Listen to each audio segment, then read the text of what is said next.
My husband changed me. Once I was someone who shied away from social interactions. With him, I thought I could finally be happy. But after we got married, everything changed. The yelling began and the shoving, and eventually he kicked me while I was sick in bed. This is not the man I married. Love has turned into fear. I want to leave, but I'm too scared. Still, I know that if anything is going to change, it has to start with me. I need to speak up. Let's break up. My name is Scarlett. I'm 29 years old, and I've been married to Daniel for 2 years. I'm a housewife. I lost my parents when I was young, and my grandmother, who raised me, passed away when I was in high school. Since then, I've been afraid of getting close to anyone, because it hurts too much when they leave. I never had a boyfriend or close friends. I was always alone. But Daniel was different. He saw something in me that no one else did. I was annoyed by his persistence at first, but eventually I gave in, and he became the most important person in my life. That's how we ended up getting married 2 years ago. But now I'm starting to question if it was the right decision. Daniel changed after we got married. Within a few months, he started coming home less and less, often without telling me when he'd be back. He began criticizing me for the way I managed the house. Why isn't dinner ready? He'd ask coldly. When I explained that I thought he'd be late, he would sigh and give me a withering look. You're staying home on my dime and can't even manage the housework? What kind of wife are you? Then he'd grab his change of clothes and leave without another word. I started making dinner every night, even on the days he didn't come home. But sometimes he wouldn't return for a whole week. I couldn't stop wondering if he was tired of me or if he saw something in me he didn't like after we got married. I didn't want our sweet memories to be lies. I was terrified of being abandoned and alone again. My mind was a mess, and after 6 months of living like this, I decided that something had to change. I didn't want to be a burden on Daniel, and honestly, we were hardly even a married couple anymore. When Daniel finally came home, I asked him if he was considering a divorce. To my surprise, he looked shocked. That's not it, Scarlett. I've just been busy with work. I'm sorry for being cold lately. Please don't talk like that, he said, panic in his voice, and hugged me for the first time in months. I felt guilty for not considering how hard he was working. But if he didn't communicate, how could I understand his struggles? I asked him to keep me in the loop moving forward, to talk to me when something was bothering him. Of course, I promise, he said. Seeing Daniel smile brought me relief for the first time in a while.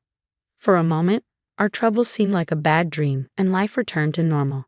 Even though there were still days when Daniel didn't come home, he kept me updated, and just that alone started to make me happy again.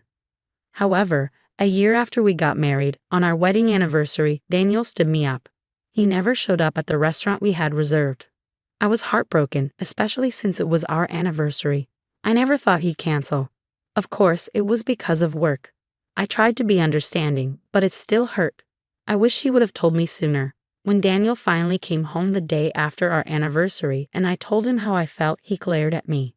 Why would you say something like that? Don't you see how hard I'm working? I do appreciate how hard he works, but I wanted him to prioritize our anniversary. When I expressed this, Daniel knocked the food off the table, shattering the dish. The sound echoed through the room.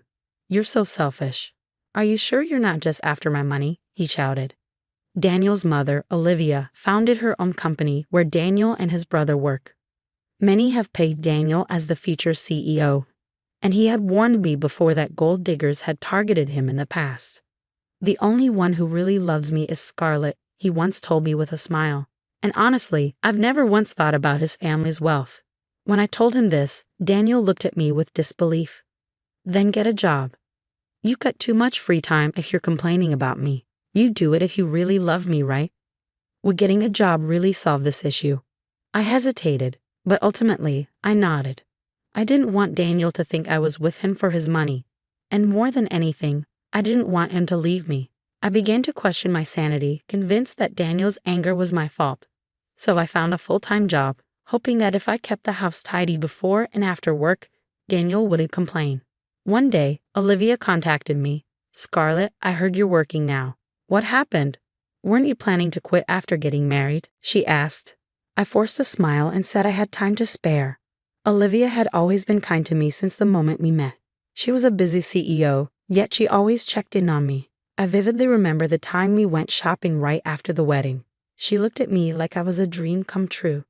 Daniel used to have a sister who tragically passed away, and maybe that's why Olivia is so kind to me.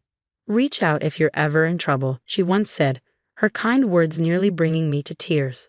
I never knew my parents, but I imagine this is how it feels to have a mother.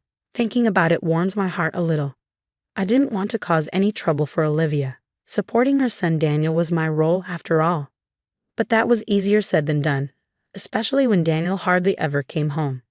Since I started working, he stopped handing over any money to me. We were getting by, but I couldn't help but wonder if this was okay. I found myself troubled by the same thoughts over and over. Nothing had changed since before. Just as I was contemplating this, Daniel came home after being away for a long time. "Did you say anything to Mom?" he asked, his voice tense.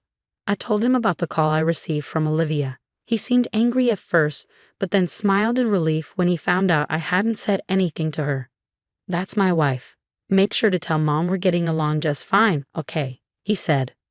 I asked Daniel if we were really doing as well as he thought. "I can focus on my job as the future CEO because you handle things so well, Scarlett. Once you're the CEO's wife, I'll treat you to a lavish life," he said, clearly satisfied, but hearing that made my heart sink. I never wanted to be a CEO's wife. I just wanted to build a happy home with Daniel. That was enough for me. As I said this, I felt a sharp pain on my cheek. Daniel had slapped me. "How dare you say that when I'm working so hard? I married you, so just listen to me," he snarled. This wasn't the Daniel I knew. Tears started to flow, which only seemed to anger him more. "Wake me up when dinner's ready," he said, storming off to the bedroom. I made dinner while crying that night, eating a tasteless meal in silence with Daniel. Things went downhill from there. Daniel started coming home more often. Perhaps Olivia had said something, but he was cold as ice to me. I thought about leaving him, but I didn't know if he would agree to a divorce. And what if he hit me again? Ever since that day, Daniel would poke or lightly kick me, and I found myself flinching whenever he raised his voice or hand. He even made me quit my job, even though it was his idea for me to work in the first place. Was it just to torment me? I had no idea what Daniel wanted from me. My sole focus every day was to avoid getting yelled at by Daniel. Amidst all this, Daniel invited me to Olivia's birthday party.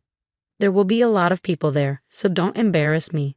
Get your hair done and wear something appropriate," he instructed. Despite everything, I was looking forward to a break. Seeing Olivia would give me the strength to get through the days. But my luck ran out. I came down with a high fever on the day of Olivia's birthday. My temperature was 103 degrees, and it might even go higher. "I can't go to your parents' house," I told Daniel. As expected, Daniel yelled at me. "How could you get sick at a time like this? You're useless," he shouted. I apologized over and over, but Daniel kicked me repeatedly through the comforter. "I'm going ahead. Get ready and come to my parents' house," he ordered, insisting I attend despite my fever. I murmured that I couldn't go, but Daniel ignored me and left the house. If I didn't go, who knew what he'd do to me next? Desperate, I put on makeup, fixed my hair, and got ready. But every move was slow, and my foggy head made everything take too long. Before I knew it, over an hour had passed since Daniel left. Daniel called to rush me, annoyed that I hadn't arrived yet. "Get it together. Come to the celebration now. Are you trying to embarrass me?" he snapped. I quickly called a taxi and arrived at the in-laws' house, hoping this would prevent more scolding. But when I got there, the relatives and guests looked at me in disbelief. "Scarlett, what are you wearing?" Even Olivia, who noticed me, looked puzzled. I caught my reflection in a full-length mirror in the house. My makeup and hair were a mess. The word disheveled didn't even begin to describe how I looked. I apologized to Olivia, who gave me a cold stare, and she sighed in disbelief. "Scarlett, you should break up with Daniel," she said.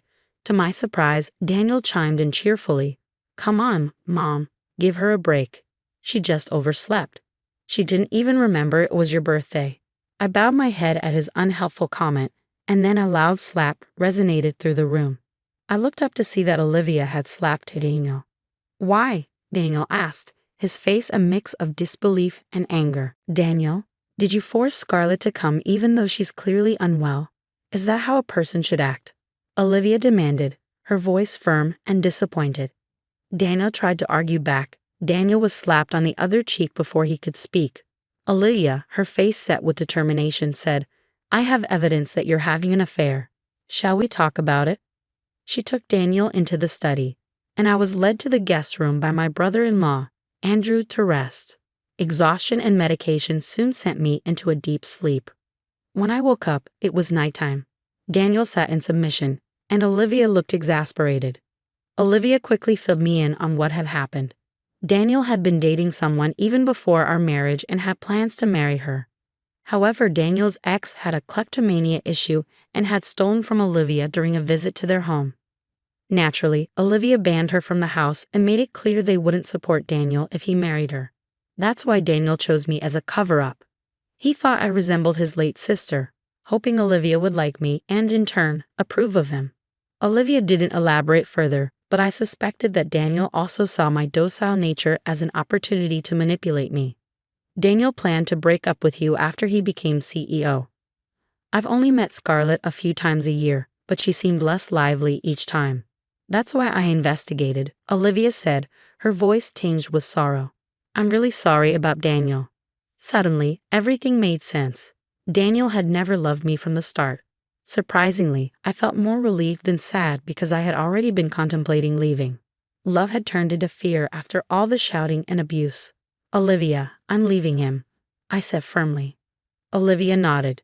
Daniel, you'd better pay the alimony properly in court. Sign these divorce papers and this pledge. She demanded $50,000 in alimony and that I quit my job. Daniel was in disbelief as I tried to process the possibility of losing my job.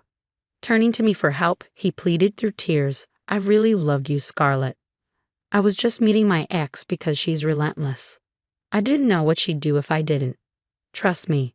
But his tears weren't for me. I still had the bruise from that morning. I could easily get a medical report and file charges, I warned him. Sign the papers if you don't want to be sued.